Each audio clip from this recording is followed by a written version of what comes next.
the question says a ball is thrown horizontally from a point 100 meters above the ground with a speed of 20 meters per second.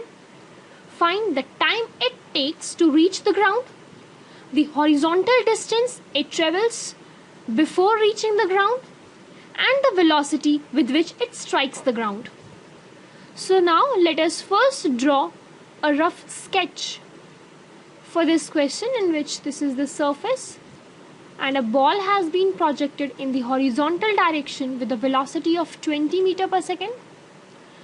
Obviously this will be following a projectile motion like this. So we can say that ux is 20 while uy is 0. Since we need to find out the time that it takes to cover this vertical distance, that is touching the ground, we need to consider only the uy velocity in the A part of this question. So we can say that u equals to 0, acceleration is equals to g, that is 10, the distance s is 100, and we need to find out the time.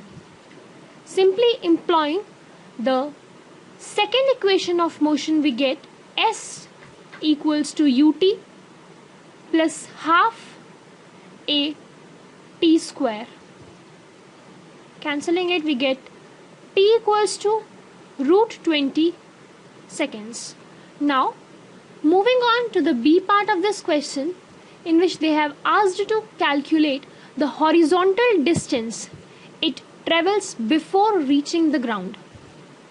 Now we have the initial velocity as 20. It is reaching the ground in time equal to this. So time we have under root 20. Also we have acceleration equals to 0. So we need to find out the time, the distance covered. So distance will be simply ut, that is ux into t, giving us 20 root 20 meters. Moving on to the third and last part of this question, we get the velocity with which it strikes the ground. Let us suppose that it strikes this point with a velocity v at an angle theta with the horizontal. Then we can find the components as v cos theta in the horizontal direction, while we have the component v sin theta in the vertically downward direction. So now v cos theta will be the same as 20 because there is no acceleration in the horizontal direction. So v cos theta equals to 20. Now we have to find the v sin theta, which is the final velocity in the vertical motion. We can apply the first equation of motion in the variables of A part.